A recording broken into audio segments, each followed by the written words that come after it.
إن الحمد لله نحمده ونستعينه ونستغفره ونعوذ بالله من شرور أنفسنا ومن سيئات أعمالنا من يهده الله فلا مضل له ومن يضلل فلا هادي له ونشهد أن لا إله إلا الله وأشهد أن محمدا عبده ورسوله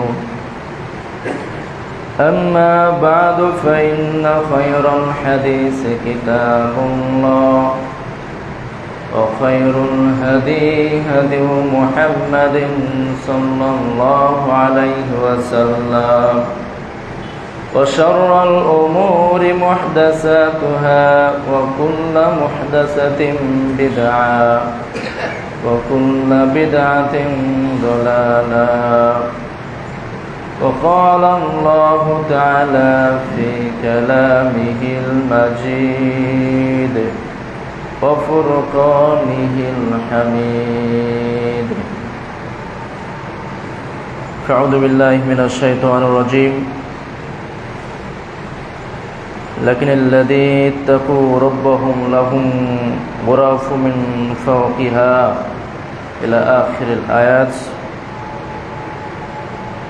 وقال النبي صلى الله عليه وسلم إن في الجنة غرفا ترى ظهورها من بطونها إلى آخر الحديث উপস্থিত জামে মসজিদের সম্মানিত মুসল্লি ইকরাম, প্রশংসা একমাত্র সে রব্বুল আলামিনের জন্য, যে রব্বুল আলামিন আমাদেরকে তেনার পবিত্র স্থানে উপস্থিত করেছেন, উপস্থিত হওয়ার তৌফিক সুযোগ আমাদেরকে প্রদান করেছেন। সে রব্বুল আলামিনের শুকরিয়া আদায় করি, আলহামদুলিল্লাহ। তার নবীর প্রতি দরুদ সালাম বর্ষিত করি সাল্লাল্লাহু আলাইহি ওয়াসাল্লাম। সম্মানিত প্রিয় উপস্থিতি, সাপ্তাহিক জুমার দিন, মুসলিমদের ঈদের দিন, ইবাদতের দিন, কিয়ামতের দিন। আজকে সেদিনে জুমায় আজকে আমরা সংক্ষিপ্ত সময়ে আলোচনার শিরোনাম নিয়ে আসব, কাইফা তাবনা লাকা বাইতান ফিল জান্নাহ। কিভাবে জান্নাতের মধ্যে একটি ঘর নির্মাণ করা যায়, বা বলতে পারি কোন কোন আমলের মাধ্যমে স্থায়ী যে জান্নাত, ওই জান্নাতে আমাদের একটা চিরস্থায়ী ঘর নির্মাণ করা যায়। আমি আপনি যে দুনিয়াতে, দুনিয়ার মোহতে, যে দুনিয়া নিয়ে ব্যস্ত, দুনিয়া নিয়ে আমাদের সর্বসুখ বিলাসিতা, এটা আমিও জানি, আপনিও জানেন, এটা আমার আপনার জন্য স্থায়ী নয়। স্বাভাবিকভাবে আমার আপনার সবারই একটা উদ্দেশ্য থাকে, 1 টাকা 2 টাকা করে জমাতে জমাতে একটা পর্যায়ে গিয়ে যখন একটা টাকা হয়ে যায়, তখন প্রয়োজন পড়ে যায় একটা সুন্দর বাড়ির। তারপরে আস্তে আস্তে বাড়ির পরে গাড়ি ইত্যাদি আরও যেগুলো সুযোগ সুবিধা ভোগ করার মতো, সেগুলো আমরা করে থাকি। এটা দুনিয়ার নিয়ম। তো ঠিক জীবনের সকল পরিশ্রমের ফলশ্রুতিতে যে বাড়িটা আমি আপনি নির্মাণ করি, একটা সময় গিয়ে আমি আপনি সবাই ওই বাড়ি থেকে বিদায় হয়ে যাই 3.5 হাত কবরের মধ্যে। ওই বাড়ি আমার আপনার কোনো উপকারে আসে না, এটাই চিরন্তন সত্য। আমাকে আপনাকে এটাই মেনে নিতে হবে, আমি আপনি জীবনের সর্বোচ্চ ইনকাম, রোজগার, আয় দিয়ে যে প্রাসাদটা নির্মাণ করছি বা করেছি বা করার প্ল্যান করছি আল্লাহে, ওই বাড়ি আমার আপনার জন্য কোনো উপকারে আসবে না পরকালে, যদি না ওই বাড়িতে কোরআন সুন্নাহ ভিত্তিক আমল, ইবাদত, তাসবিহ তাহলিল, জিকির আজকারের প্রচলন না থাকে। যদি প্রচলন থাকে তাহলে ওখান থেকে কিছু একটা ফিডব্যাক আপনি আপনার খাতাতে পেতে পারেন, এছাড়া কিছু নয়। আপনি মারা গেলে ওই 30 লাখ, 35 লাখ, 40 লাখ টাকার বাড়ি কোনো কাজে আসবে না। আপনার সন্তানেরা সেখানে বসবাস করবে, বাল বাচ্চা, স্ত্রী, সন্তান, উত্তরসূরি তারা সেখানে থাকবে। তো কি অবস্থায় থাকবে, কতটুকু ভালো থাকবে সেটা তো আল্লাহ ভালো জানে। তো যাই হোক, ওই দিকে কথা না বাড়িয়ে যেটা মূল আসল কথা, তো এই অস্থায়ী জীবনে একটা সুখ বিলাস করার জন্য যে একটা আমরা সুন্দর প্রাসাদ নির্মাণ করার প্রয়াস পেয়ে থাকি, করে থাকি, তার থেকে কি উত্তম নয়, বা এটার সাথেও কি উত্তম নয় দুনিয়াতে আমার আপনার একটা বাড়ি থাকুক, তার সাথেও কি আমার আপনার অন্তর বা ইমান বা মনের একটা চাহিদা, খোরাকি বা ইচ্ছা থাকা কি উচিত নয়? জান্নাতে আমার একটা ঘর থাকুক। বলেন, এটা কি আমাদের কল্পনাতে আসা উচিত নয় কি? জান্নাতেও আমার একটা ঘর থাকুক, যেটাতে আমি আমার ঘর মনে করে চিরস্থায়ীভাবে, যেই ঘর আল্লাহ কোনোদিন আমার কাছ থেকে ছিনিয়ে নেবে না, যেই ঘরে আর কেউ প্রবেশ করবে না, যেই ঘর সাজানো থাকবে, যেই ঘর গড়ানোই হবে সোনা মুক্তা হীরা পান্না দিয়ে, যার ভেতর থেকে বাহির, বাহির থেকে ভেতর দেখা যাবে। প্রত্যেক মুসলিমের পরকালে একটা খোরাকি থাকা উচিত যে আমার একটা ঘর থাকুক। সবার চাওয়া থাকা উচিত। জানি না আমি আপনি কে কয়দিন আল্লাহর কাছে চাইতে পেরেছি যে আল্লাহ তুমি তোমার জান্নাতে আমার জন্য একটা ঘর নির্মাণ করিও।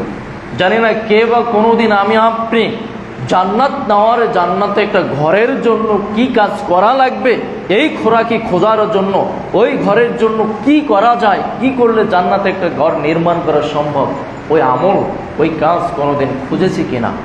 যদি আমরা যারা খুঁজেছি, ইচ্ছা পোষণ করেছি, আল্লাহ তাদেরকে কবুল করুন। পাশাপাশি আমাদের জন্য আল্লাহ সুবহানাহু ওয়া তাআলা এমন কোনো একটা আমল যাতে করে আমরা করতে পারি, যে আমলের বিনিময়ে জান্নাতের মধ্যে একটা ছোট্ট হলেও যেন একটা ঘর আমার আপনার সবার থাকে। আল্লাহ কবুল করুন, আমিন।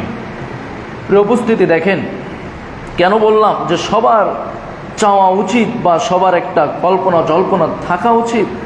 কেননা জান্নাত তো সে অন্যরকম জিনিস। জান্নাতের ভিতরের জিনিস আরও যে কত দামি, দেখেন আল্লাহ রাসূলুল্লাহ সাল্লাল্লাহু আলাইহি ওয়াসাল্লাম বলছেন যে জান্নাতে ধনুক পরিমাণ স্থান, বুঝবেন একটা ধনুক সর্বোচ্চ 1.5 ফিট হতে পারে, 3 ফিট হতে পারে, 2.5 ফিট, 2 ফিট হতে পারে। আল্লাহ রাসূলুল্লাহ সাল্লাল্লাহু আলাইহি ওয়াসাল্লাম বলছেন জান্নাতের মধ্যে একটা ধনুক রাখা সম পরিমাণ জায়গার দাম, মূল্য, মর্যাদা, দুনিয়ার ওপর যে সকল জিনিসের ওপর সূর্য উদিত হয়, পৃথিবীতে যেই সকল জিনিসের ওপর সূর্য উদিত হয়, অস্তমিত হয়, তার থেকেও সর্বোচ্চ, তার থেকেও উত্তম হলো জান্নাতে একটা তীর রাখা জায়গার দাম। সুবহানাল্লাহ। দেখেন তাহলে দুনিয়ার প্রাসাদ আর জান্নাতের, দুনিয়ার একটা প্রাসাদের মূল্য জান্নাতের একটা ইটের সমপরিমাণ মূল্যের কাছে যেতে পারবে না। যার কারণে ফেরাউনের ঘরে আসিয়া, অত্যাচার জালেমের ঘরে ধৈর্যশীল মহিলা আসিয়া তার অত্যাচার সহ্য করতে করতে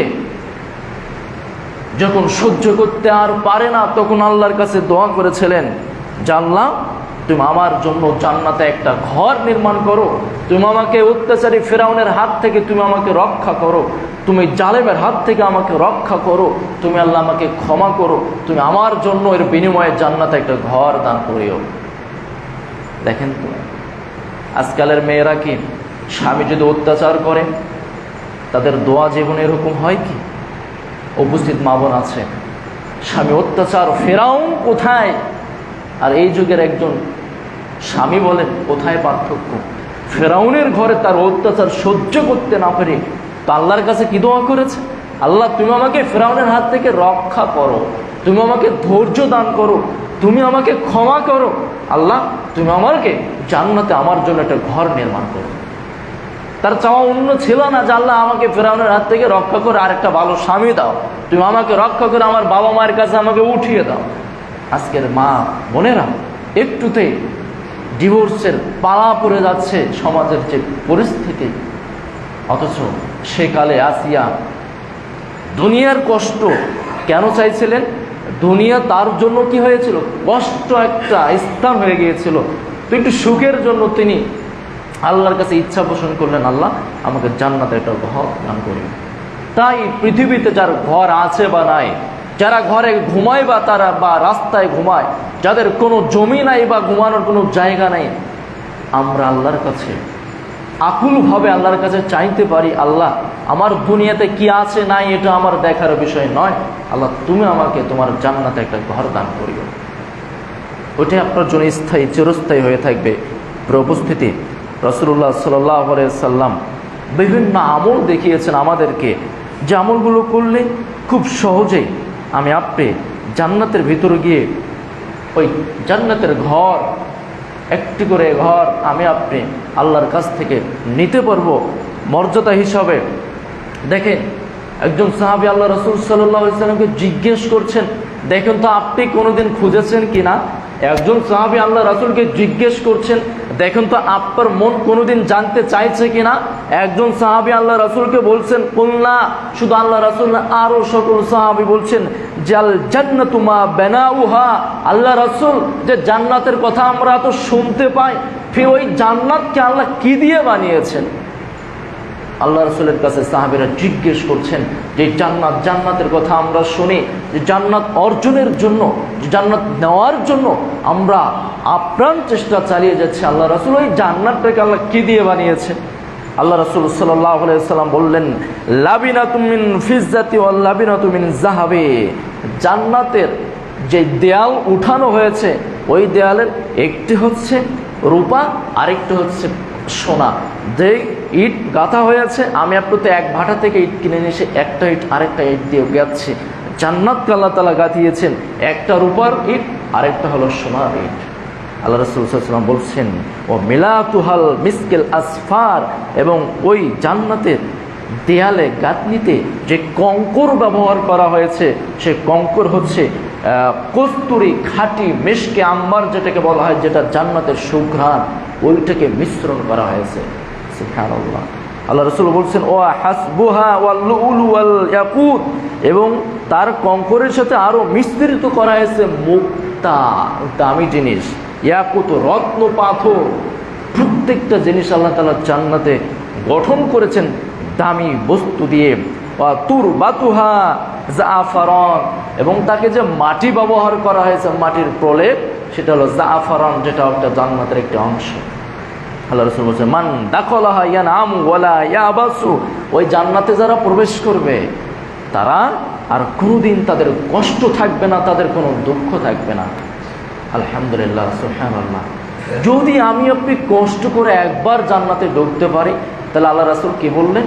ওই জান্নাতে আর কোনো কষ্ট থাকবে না, কারো দুঃখ থাকবে না, খাবার নাই, ঋণ আছে, মানুষ টাকা পায়, অমুককে টাকা দিতে হবে, বউ বাচ্চাকে কাপড় চোপড় দিতে হবে, টাকার জন্য ভালো মন্দ খেতে পারি না, ভালো পোশাক পরতে পারি না, দামি গাড়িতে পড়তে পারি না, টাকার চিন্তায় ঘুমাতে পারি না, কোনো কিছু আমার আপনার জীবনে ওই জান্নাতে একবার প্রবেশ করলে আর সেখানে থাকবে না।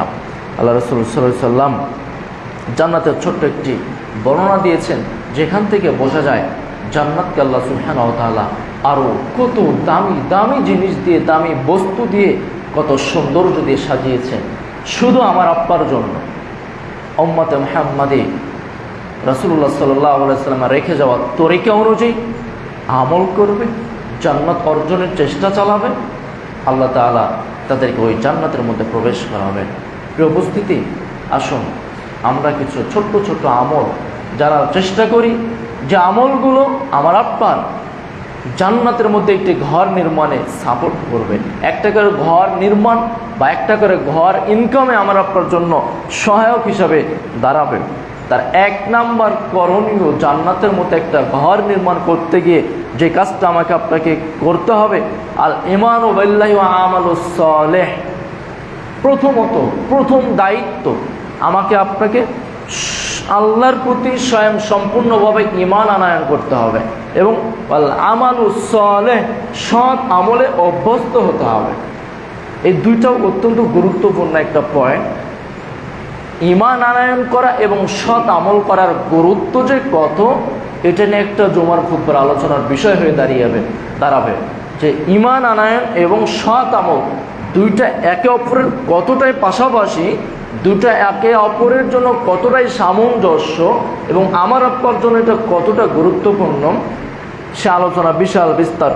রাসূলুল্লাহ সাল্লাল্লাহু আলাইহি সাল্লাম, আল্লাহ সুবহানাহু ওয়া তাআলা তিনি বলছেন, স্বয়ং সরাসরি আল্লাহ তাআলা বলছেন, ওয়ামা আমওয়ালুকুম ওয়ালা আওলাদুকুম বিল্লাতি তুকাররিবুকুম ইনদানা যুলফা। আল্লাহ বলছেন, শোনো, প্রথম কি আমরা পয়েন্ট পেলাম কি? আল্লাহর প্রতি ঈমান আনয়ন করা এবং সৎ আমল করা। সৎ আমল করা অর্থ কি? রোজা, হজ, যাকাত, সিয়াম, দান, সাদাকা, ভালো কথা, কোরআন তেলাওয়াত, তাসবিহ, তাহলিল, জিকির, আজকার, সদা সত্য কথা বলা, আরও যেগুলো পজিটিভ যে আমলগুলো রয়েছে, কার্যকলাপ রয়েছে, প্রত্যেকটা কাজ হলো সৎ আমল, আমলে সালেহ, যেটাকে বলা হয় সৎ আমল। এই দুইটা যদি আমরা করতে পারি, এই দুইটা করার প্রতিক্রিয়া ভালো এবং মন্দ দেখেন। আল্লাহ বলছেন, ওমা আমওয়ালুকুম ওয়ালা আওলাদুকুম, হে আমার সঙ্গী সাথী, আমার বান্দা শোনো, তোমাদের জীবনের কোনো আমওয়ালাকুম, তোমাদের কোনো ধন সম্পদ, ওয়ালা আওলাদুকুম, তোমাদের কোনো সন্তান সন্ততি তোমাকে আমার কাছে আনতে পারবে না। দেখেন, বোঝার বিষয়, আমাদের প্রত্যেকে আল্লাহর সান্নিধ্যে, আল্লাহর নৈকট্য অর্জন করা প্রয়োজন আছে কি নাই? নিশ্চয় আছে। প্রত্যেকের আল্লাহর নৈকট্য অর্জন সবার জন্য দরকার রয়েছে। তো আল্লাহ বলছেন কি, যে আমার নৈকট্য অর্জন করতে তোমার কোনো ধন সম্পদ কাজে লাগবে না, তোমার কোনো সন্তান সন্ততি কাজে লাগবে না। তাহলে কি কাজে লাগবে?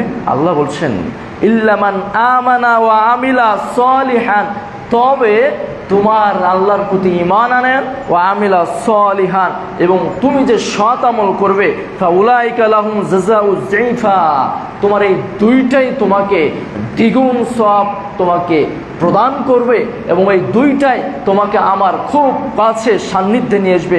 বিমা আমিলু ওয়া হুম ফিল গুরফাতি আমিনুন, এবং দুইটা আমলের কারণে, এই দুইটার সমন্বয় করার কারণে তোমাকে এমন একটি ঘর জান্নাতে প্রদান করা হবে, আমিনু, যেটা হবে তোমার জন্য নিরাপদ বাসস্থান।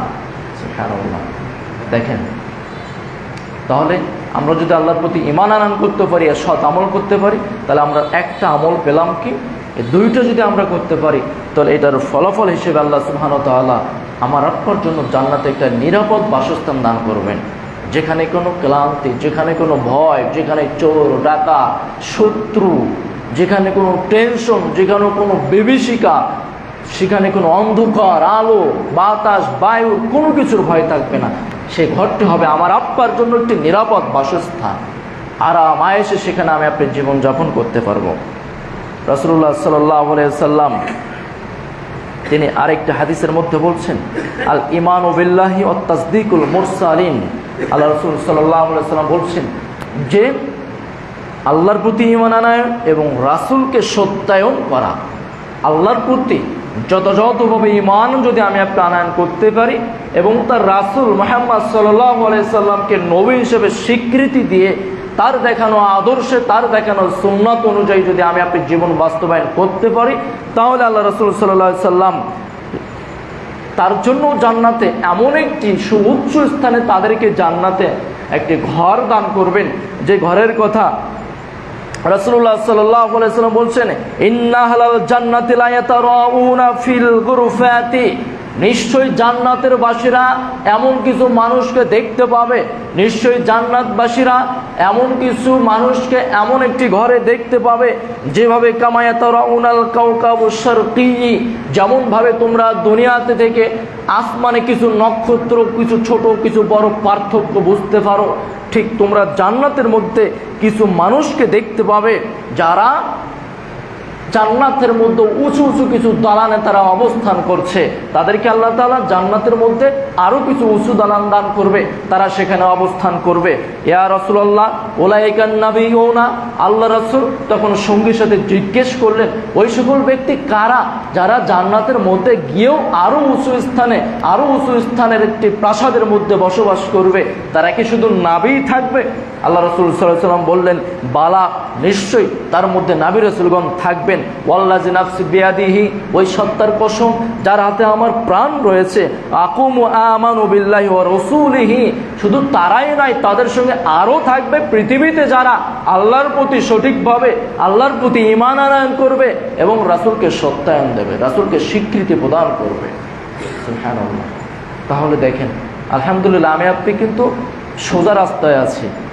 আমরা অবশ্যই বিশ্বাস করি আল্লাহকে, আল্লাহর প্রতি ঈমান আমাদের আছে, না হলে আমি আপনি মসজিদে আসতাম না, না হলে আজকে জুমার দিন হিসাবে আমি আপনি স্বীকৃতি দিতাম না। দিয়েছি বিধায় মসজিদে এসেছি, মানে ঈমান আছে। আর আসার পরে যে কার্যকলাপগুলো করছি তো অধিকাংশই আমার আপনার জানা শর্তের মধ্যে অবশ্যই রাসূল সাল্লাল্লাহু আলাইহি ওয়াসাল্লামের দেখানো পদ্ধতি অনুসারে করছি। তাহলে দুইটা আমার আপনার জন্য প্লাস পয়েন্ট। যদি আমি একটু সচেতন হই আল্লাহ এবং তার রাসূলের প্রতি ঈমান আনয়ন এবং স্বীকৃতি প্রদানের ক্ষেত্রে, তাহলে দেখা যাবে আমার আপ্পার জন্য ঠিক ওই রকম একটি উঁচু স্থানে আল্লাহ সুবহানাহু ওয়া তাআলা আমার আপ্পার জন্য একটি ঘর নির্মাণ করে থাকবেন। সম্মানিত প্রিয় উপস্থিতি, রাসূলুল্লাহ সাল্লাল্লাহু আলাইহি সাল্লাম আমাদেরকে জান্নাতের মধ্যে ঘর নির্মাণের আরও কিছু ছোট্ট ছোট্ট আমল, কার্যকলাপ বা নিষেধাজ্ঞা, নির্দেশনা আমাদেরকে প্রদান করেছেন। তার মধ্যে অন্যতম হচ্ছে তিবুল কালাম ওয়া তিমুত তুআম ওয়া ইদামাতিস সিয়াম ওয়া সালাতুল কিয়াম, অর্থাৎ তিবুল কালাম, উত্তম কথা বলা। আমি আপনি যখনই আমাদের মুখ নিঃসৃত বাণীগুলো বের করব, সেটা হতে পারে পরিবারের মধ্যে, বন্ধুবান্ধবের আড্ডার মধ্যে, কোনো বাজার শাদিতে বা অফিস আদালতে, আমি আপনি যেখানেই যাই না কেন আমরা যে কথাগুলো বলি ভাই চেষ্টা করব সর্বদা ভালো কথা বলা, উত্তম কথা বলা। আজই আপনি একটু দেখেন আপনার চতুর্পাশে যারা বসবাস করে, আপনার আশেপাশে যারা ঘোরাফেরা করে, আপনি যাদের সঙ্গে মেশামেশি করেন, আপনি একটু ঘুরে দেখেন অধিকাংশ ভাই কথা বলার মধ্যে 5টা কথা বললে 2টা খারাপ অশ্লীল ভাষা ব্যবহার করে নির্দ্বিধায়। বলেন এটা কি আমি আজীব বললাম না সত্য? আপনি যান দেখেন, এই যে আমার মসজিদে আছে হয়তো 5টা বন্ধু এক জায়গায় হলেই কেন জানি ওরা কথার মধ্যে খারাপ ভাষা বের করে ফেলে। কথা বলছে হুট করে মাকে তুলে, বাপকে তুলে, তোকে তুলে, তোর বোনকে তুলে ইত্যাদি বলে কত খারাপ ভাষাই না বলে। আস্তাগফিরুল্লাহ। ওই সকল মুখের শাস্তি যে কাল কিয়ামতের মাঠে কিভাবে আল্লাহ প্রদান করবেন তার বর্ণনা রয়েছে হাদিসের মধ্যে।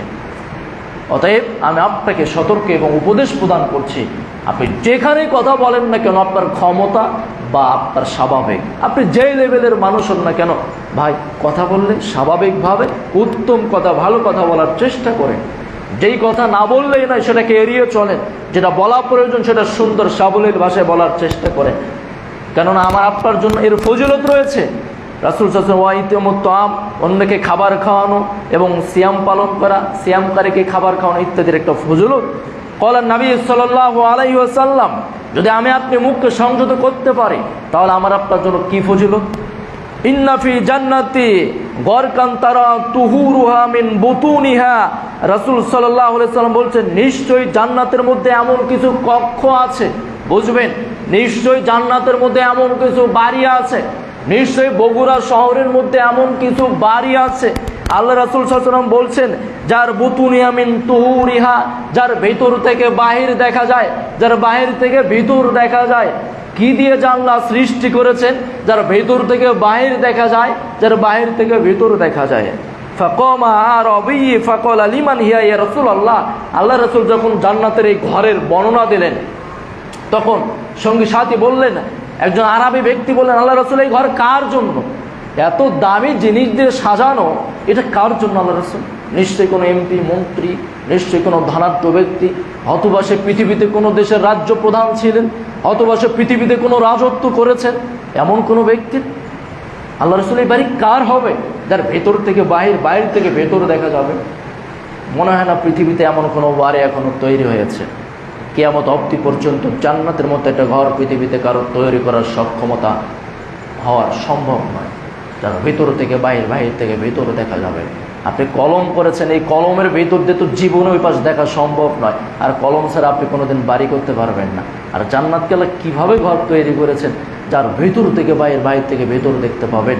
আল্লাহ রসুল সাল্লাল্লাহু আলাইহি সাল্লামকে যখন জিজ্ঞেস করা হলো, আল্লাহ রসুল এই বাড়ি কার জন্য, আল্লাহ রসুল বলেন লিমান আতাবাল কালাম, যে ব্যক্তি তার কথার সংযত করে, যে ব্যক্তি কথাকে গুনে গুনে, কথার মধ্যে ব্যালেন্স ঠিক রেখে, কথাকে সংযত করে, কোনটা বলা যাবে কোনটা বলা যাবে না, ঠিক এইভাবে মানুষের সামনে কথা বলার চেষ্টা করে, ওই ব্যক্তির জন্য আল্লাহ তাআলা এই ঘর নির্মাণ করেছেন।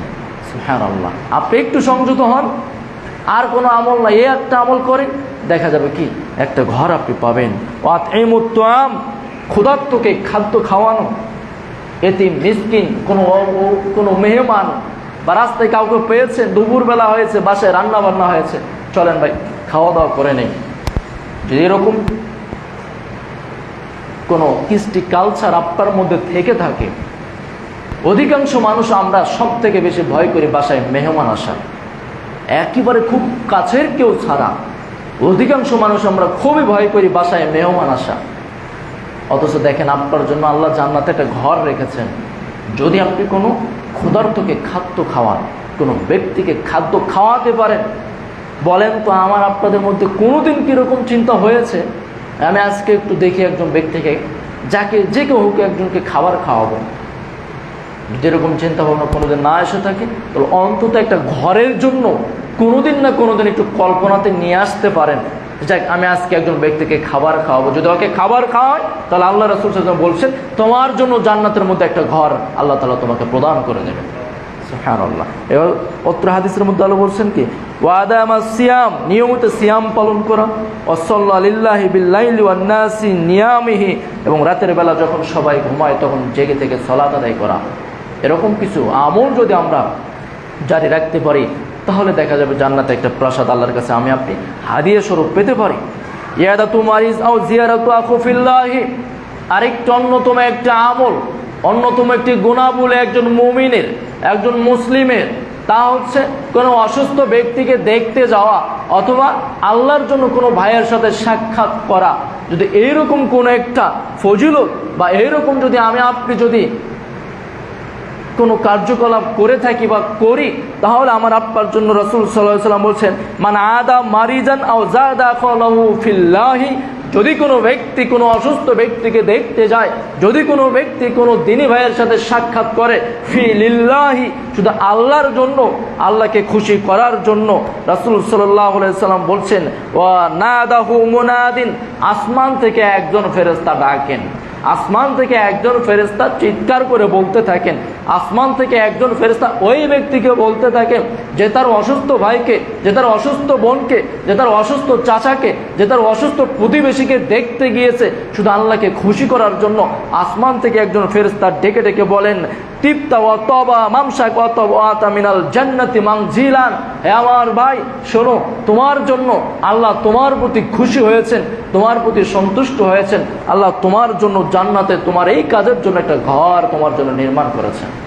সুবহানাল্লাহ, আলহামদুলিল্লাহ, আলহামদুলিল্লাহ। আমরা আমাদের অনেকের জীবন এরকম করেছি, অনেক অসুস্থ ব্যক্তিকে দেখতে গিয়েছি, নিশ্চয়ই আপনার জানা অজানাতে আল্লাহ আপনার জন্য একটা ঘর কিন্তু রেখে দিয়েছেন। আলহামদুলিল্লাহ। আজকে জানলেন, হয়তো এর আগে আরও জেনেছেন, নিশ্চয়ই আমলটা করার চেষ্টা করবেন। বিনিময় দুনিয়াতে নয়, বিনিময় ইনশাল্লাহ পরকালে আল্লাহ আপনাকে ঠকাবেন না ইনশাআল্লাহ। রাসূলুল্লাহ সাল্লাল্লাহু আলাইহি ওয়াসাল্লাম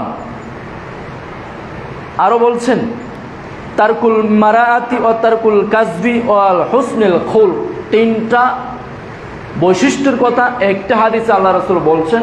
এই তিনটি বৈশিষ্ট্য কি? তারকুল মারই, তর্ক করা। ধরেন শোনেন, আমি বললাম বা আপনি বললেন যে ফরজ সালাতের পর বা বুকের উপর হাত তুলে সালাত আদায় করতে হবে, বা কোনো একটা সুন্নাত বলেন, কোনো একটা ফরজ বলেন, কোনো একটা সত্য আপনি নিশ্চিত, আপনি জানেন, তো বিপক্ষ দল, বিপক্ষ সেই ব্যক্তি আপনার সঙ্গে তর্ক করছে, না এটা হবেই না, এটা সম্ভবই নয়, এইটা হবে, এইটা ছাড়া যেটাই হোক, কোন একটি বলছে যে বগুড়া, এটার নাম হলো কি বউবাজার, ও বলছে না এটা বউবাজার নয়, সত্য কিন্তু বউবাজার, কিন্তু ও মানবে না। এই জায়গায় আপনি মুসলিম হিসেবে, মুমিন হিসেবে করণীয় কি? তারকুল মারই, তর্ক ছেড়ে দেওয়া, সত্য জানার পরেও ওর সঙ্গে তর্কে না জড়ানো। ও তারকুল কিজ, হুটহাট কথায় কথায় মিথ্যা কথা বলা ছেড়ে দেওয়া। আসেন এখানে, ফোনে বলছেন আসে অমুক জায়গায়, আর যেতে আপনার সময় লাগবে 10 মিনিট, ফোনে বলছেন ভাই তুই 2 মিনিটে আমি চলে আসছি। এই যে জানা অজানা এমনিতেই হুমশি খেলি মিথ্যা কথা, এটাকে ছেড়ে দাও।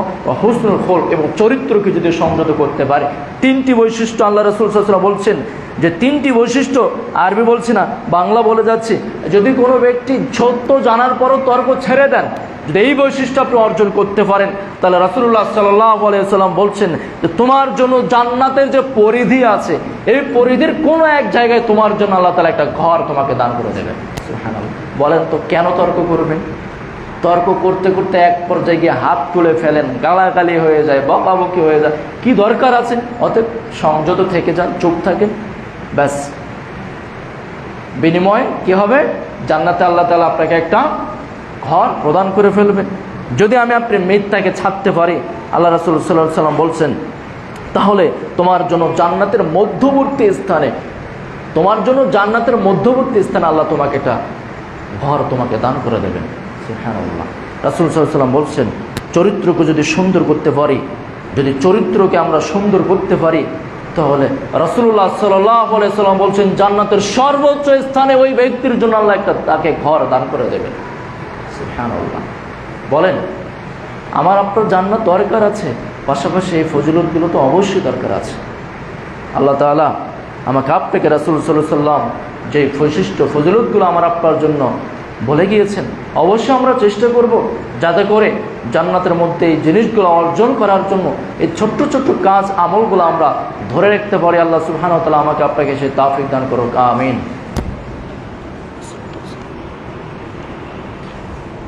আলহামদুলিল্লাহ রাব্বিল আলামিন, ওয়াসসালাতু ওয়াসসালামু আলা রাসূলিল কারীম, আম্মা বাদ। প্রিয় উপস্থিতি, আজকের আলোচনার বিষয় ছিল আমরা কোন কোন আমল করে জান্নাতের মধ্যে একটা ঘর নির্মাণ করে নিতে পারি, কোন কোন আমলের বিনিময়ে আল্লাহ তাআলার কাছ থেকে আমরা আল্লাহকে খুশি করে জান্নাতের মধ্যে ঘর নিতে পারি। তার অন্যতম আরেকটি আমল বা কার্যকলাপ বা আল্লাহ তাআলার পক্ষ থেকে উপদেশ, রাসূল সাল্লাল্লাহু আলাইহি ওয়াসাল্লাম রেখে যাওয়া উপদেশ, তা হচ্ছে আস-সাবরু আলা মাউতি ওয়ালাদি, সন্তানের মৃত্যুতে পিতার ধৈর্য ধারণ করা। পৃথিবীতে সব থেকে একটা নির্মম, বলা যায় নির্মম ধৈর্যের পরীক্ষা যেটাকে বলা যায়, যে পিতা বেঁচে থাকাকালীন সন্তান মারা যাওয়া, যেটা স্বাভাবিক সামাজিক রীতি বা সামাজিক ভালোবাসার বহিঃপ্রকাশ। পিতা বেঁচে আছে, সন্তান মারা যাওয়া, পিতা এটাকে সহ্য করে নিতে পারে না, মেনে নিতে পারে না। দেখা যায় সেম আপনার বয়স 70 হয়ে গিয়েছে, 80 হয়ে গিয়েছে, হঠাৎ আপনার ছেলে অ্যাক্সিডেন্ট করে বা কোনো দুরারোগ্যে বা ক্যান্সার বা যে কোনো বা এমনি মারা গেল, আকস্মিক মৃত্যু, পিতার আগে সন্তানের মৃত্যু, এটা বাবা মেনে নিতে পারে না। এই সময় একজন পিতার করণীয় কি? এই সময় একজন পিতা হিসাবে তার দায়িত্ব কি? এই সময় তার পিতা হিসেবে তার ধৈর্যশীলতার পরিমাণটা কত পার্সেন্টেজ, কি পরিমাণ হওয়া উচিত? দেখেন, ফাকাদ ক্বালা রাসূলুল্লাহ সাল্লাল্লাহু আলাইহি ওয়াসাল্লাম, ইযা মাতা ওয়ালাদুল আবদি, যখন কোনো বান্দার সন্তান মারা যায়, যখন কোনো সন্তান মারা যায় কোনো বাবার, তখন ক্বালাল্লাহু লিল মালাইকাতিহি, তখন আসমান থেকে আল্লাহ তাআলা সরাসরি ফেরেশতার সঙ্গে কথা বলেন।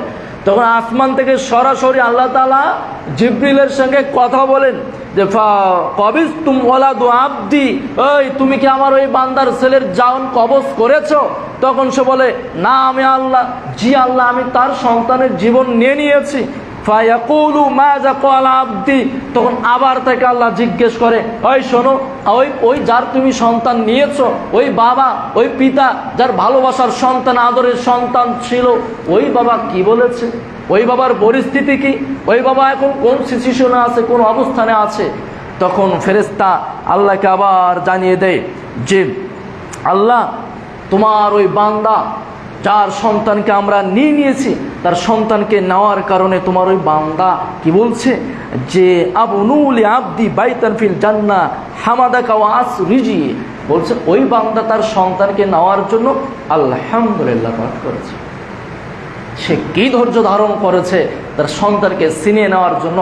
সে বলেছে আল্লাহ আলহামদুলিল্লাহ, আল্লাহর সমস্ত প্রশংসা আল্লাহর জন্য যিনি উত্তম পরিকল্পনাকারী। মন থেকে মেনে নিয়েছি, কিচ্ছু করার নাই, এটা তো আমার আপনার কারো হাতে নেই।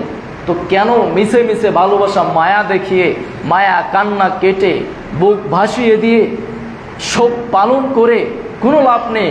যদি তৎক্ষণাৎ পিতা হিসাবে আপনি আল্লাহর শুকরিয়া আদায় করতে পারেন, আল্লাহ তাআলা ফায়াকুলুল্লাহু, আল্লাহ নিজে বলছেন আবনু লিআবদি বাইতান ফিল জান্নাতি ওয়া সাম্মু বাইতান, আমি ওই বান্দার জন্য, তার এই সন্তুষ্টির জন্য, তার এই শুকরিয়ার জন্য আমি আল্লাহ তার জন্য জান্নাতে একটা ঘর তাকে প্রদান করে দিলাম। সুবহানাল্লাহ। যারা আমরা পিতা হিসেবে সন্তানকে হারিয়েছি, আমরা আল্লাহর কাছে শুকরিয়া আদায় করব। হয়তো অনেক আগে মারা গিয়েছে, আমরা আবার আল্লাহর কাছে শুকরিয়া আদায় করো যে আলহামদুলিল্লাহ, তুমি আল্লাহ আমার সন্তানকে নিয়েছো, তুমি যেটা ভালো মনে করেছো তুমি সেটাই তুমি নিয়েছো, তোমার ইচ্ছা।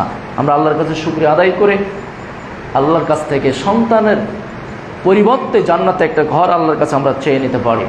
প্রিয় উপস্থিতি, আরও ছোট্ট কিছু আমল আছে, যেমন কিরাআত সূরাতুল ইখলাস 10 মাররাতিন। যদি আমি আপনি দৈনন্দিন, তো আমরা ছোট্ট ছোট্ট কিছু আমল করি বা করা উচিত, জিকির, আজকার, তাসবিহ, তাহলিল, আমলে সলেহ যেটাকে বলা হয়। প্রত্যেক ব্যক্তির, আমি দীর্ঘদিন ধরে একটা জিনিস জরিপ করেছি, প্রত্যেক ব্যক্তির কিছু ছোট্ট ছোট্ট হলেও কিছু আমলে সলেহ, নিয়মিত কিছু আমল থাকা উচিত। যে আমলগুলো কিছু কিছু ফজিলত বর্ণনা করা আছে, যে আমলগুলো কিছু কিছু কি দেখা যাবে যে 10 বার সূরা ইখলাস পড়লে, কোনো একটা হয়তো বা ছোট্ট দোয়া আছে যেটা 7 বার পড়লে জান্নাত আল্লাহ তাআলা দান করবে, আল্লাহ ক্ষমা করে দেবে জাহান্নামের আযাব ইত্যাদিতে ফজিলতপূর্ণ যে আমলগুলো আছে, অন্তত সে আমলগুলো প্রত্যেক ব্যক্তির জিকির, আজকার, সকাল বিকাল দৈনন্দিন পরিতব্যের মধ্যে রাখা উচিত। যদি মনে না থাকে লিস্টিং করা উচিত, যদি মনে না থাকে প্রয়োজনের দেয়ালে লিখে রাখা উচিত। যে লিখে রাখেন যে 10 বার সূরা ইখলাস পাঠ করলে এই ফজিলত, আপনার দেয়ালে লিখে রাখেন, দেখলে দেখা যাবে আপনি মনে হবে আপনি তেলাওয়াত করবেন, পড়বেন। তো আল্লাহ রাসূল সাল্লাল্লাহু আলাইহি ওয়াসাল্লাম বলছেন কি, যে মান করা কুল হুয়াল্লাহু আহাদ, যে ব্যক্তি কুল হুয়াল্লাহু আহাদ সূরা ইখলাস হাত্তা ইখতামুহা 10 মাররাতিন 10 বার পাঠ করবে, বুনিয়া লাহু ফি কসরান ফিল জান্নাতি, আল্লাহ তাআলা তার জন্য জান্নাতের মধ্যে একটা প্রাসাদ নির্মাণ করবেন। সুবহানাল্লাহ। ঘর আর প্রাসাদ কি এক জিনিস? বলেন দেখি, ঘর আর প্রাসাদ এক জিনিস? ঘর দেখা যাবে 4 দেয়ালের মধ্যে 10 তলা তুলেছেন, 20 তলা তুলেছেন। প্রাসাদ কাকে বলে? বিশাল বড় বাড়ি, যেই বাড়িতে সব কিছু আছে। ওই যে মাঝে মধ্যে আমরা চিত্রতে বিভিন্ন জায়গায় দেখি না, যে বিশাল বড় বড় বাড়ি, ওই রকম প্রাসাদ নির্মাণ করবেন।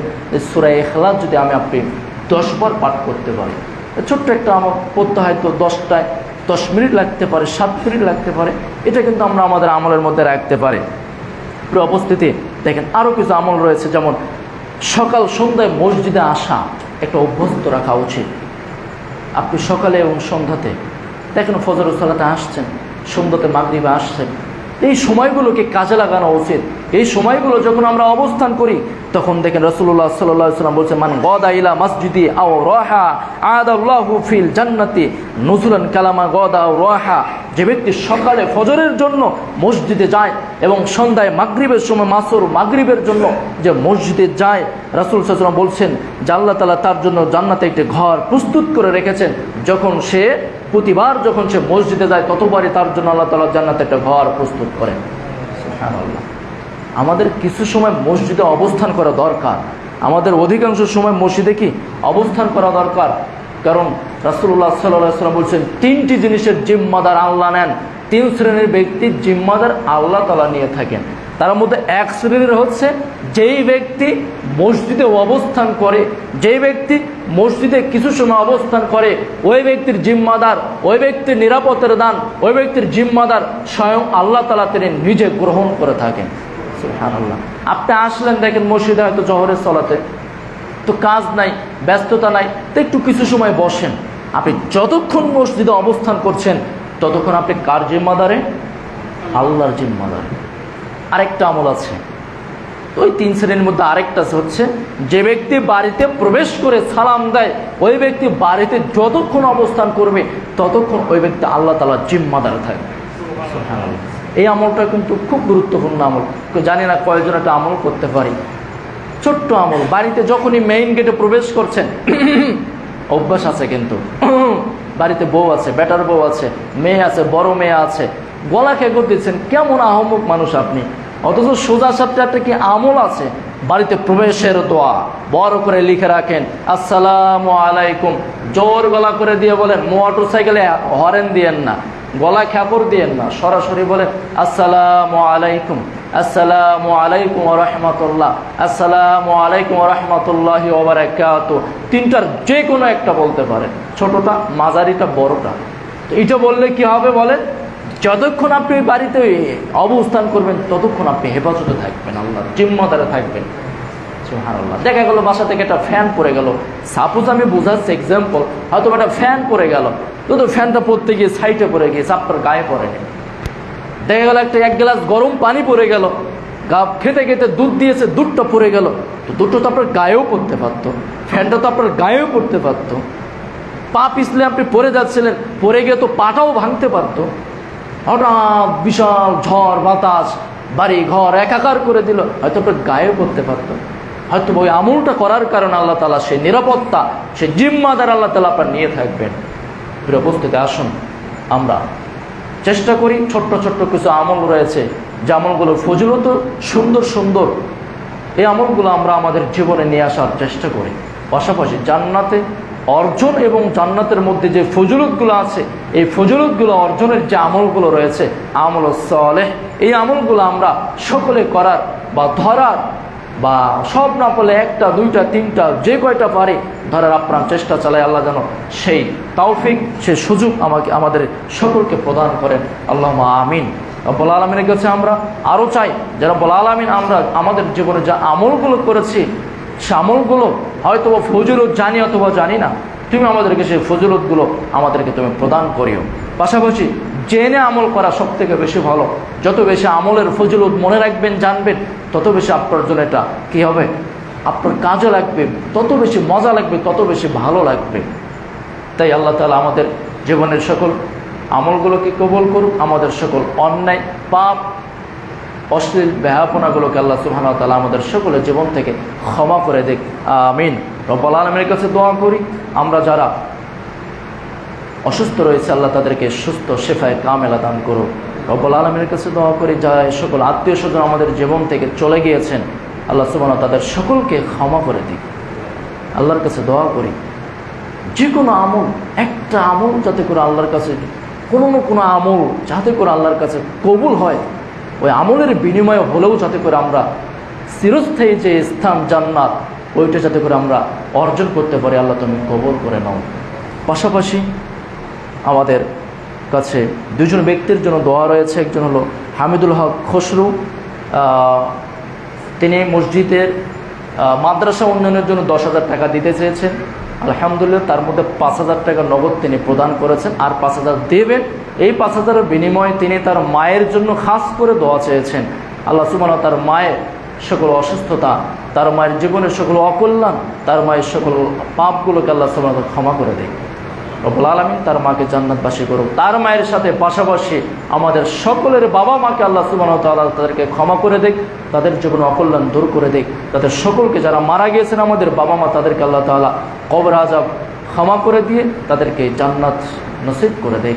আমাদের বাবা মা যারা অসুস্থ রয়েছেন, বিভিন্ন জন অসুস্থ রয়েছে, আমাদের বিভিন্ন বাবা মা, আল্লাহ তুমি তাদের সকলকে শেফায়ে কামেলা দান করো। পাশাপাশি অত্র মসজিদের সভাপতি সাহেবের শাশুড়ি, তিনি ঢাকাতে ভর্তি হয়ে আছেন অসুস্থ অবস্থাতে, তার জন্য আমরা দোয়া করি, আল্লাহ তাআলা তার সুস্থতা তাকে দান করুক, শেফায়ে কামেলা দান করুক। রব্বুল আলামিন আমাদের পরিবার, আত্মীয় স্বজন, প্রতিবেশী এবং আশেপাশে যারা রয়েছে, আল্লাহ তুমি তাদের সকলকে সুস্থতা দান করো, তাদের সকলের জীবন থেকে অকল্যাণগুলো দূর করো, সকলকে কল্যাণ দান করো। আল্লাহ তুমি সকলকে ক্ষমা করে দিয়ে তুমি সকলকে জান্নাত নসিব করে দাও। এ দাবি দাওয়া রেখে আজকের আলোচনা এখানে শেষ করছি।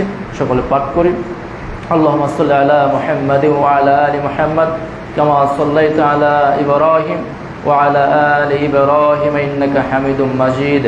اللهم بارك على محمد وعلى آل محمد كما باركت على إبراهيم وعلى آل إبراهيم إنك حميد مجيد سبحانك اللهم وبحمدك أشهد أن لا إله إلا أنت أستغفرك وأتوب إليك والسلام عليكم ورحمة الله